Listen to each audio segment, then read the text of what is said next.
So when two people are relating sexually, let's say a man and a woman for simplicity, there's actually not just one sexual relationship, there's six, because there's four entities involved. There's the man and the woman, then there's also the man's feminine side and the woman's masculine side, the anima and the animus in Jungian terms. So Jung called this the Quaternio, and between these four entities, there's six relationships between each other, between themselves, across. You can imagine what the diagram looks like. But so it's important to note this because in sexual relationships specifically, a lot of things can go wrong when people when the polarities are mixed up. So a common example, actually, I have a friend, a woman, who's bringing this up with me, but I've heard this from other women too, whereas she's complaining or upset that she keeps dating watery guys. This particular friend is a very strong woman, very successful. She, both in her serious romantic life and even like her casual flings, she seems to keep finding these guys who are not handling their own lives, or they're very watery or indecisive, or they're lacking certain masculine qualities. And she's like, what's the deal?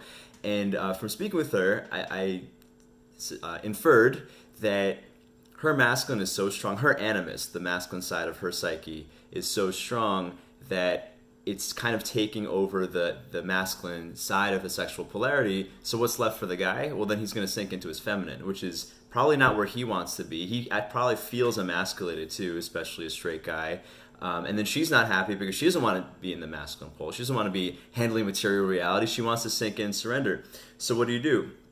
I mean, the other side of things is, as a guy, when I'm dating a woman who's very strong in her masculine, and this is a pretty common thing, I think, especially in modern society or patriarchal society, if you want to go there. I'll make a different video on defining what that actually is.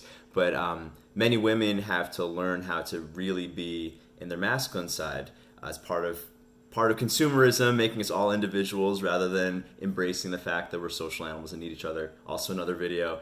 So as a guy, if I'm dating a woman like that, I need to basically dominate her masculine side. And it's not like this aggressive, angry thing. It's domination with love and approval. Why? Because until she feels safe, until she realizes that my masculinity is stronger and more competent than her masculine side, which is a secondary characteristic, right? I mean, a typical straight woman is not going to be primarily masculine inherently, but she has that side, and she probably has developed that side, and any successful person probably has developed that side, a successful woman.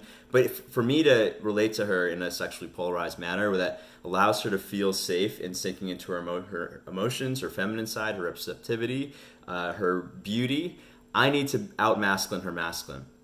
Because on the other side of things, you see this a lot actually in mother complexes in men, where a woman who is afraid of the masculine outside of her, or who, like a single mother, this happens a lot, or a woman who's married to a weak man, her masculine becomes very strong. Her animus becomes actually a dominant aspect of her personality. And when you see this with a mother-son relationship, many guys, many boys, guys who live as boys still as adults, who have mother complexes because their mother's animus dominated their masculinity through puberty.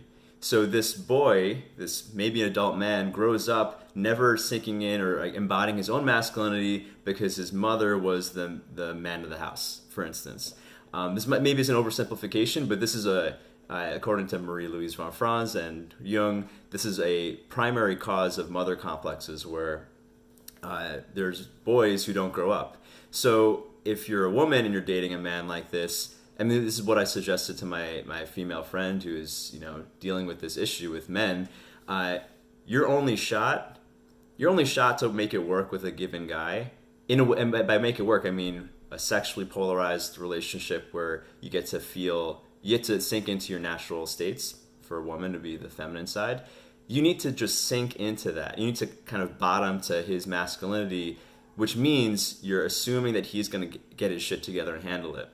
This might mean that he fails and that's it. But if you handle the masculine side for him, or you take care of those things because you're afraid he's going to fail, he's never going to find his own masculinity, and you're always going to date a boy, and you'll probably always feel like his mother. On the flip side, if you're a man dating a woman like this, you need to sink into your masculinity or step into your masculinity to allow her to sink into her femininity, because she'll see that the masculine side is handled. So this is Jung's Quaternio applied in a maybe simplified manner, but noting when the sexual polarity in a sexual relationship is off, it's probably because people's sexual archetypes in these 6 relationships are a little skewed.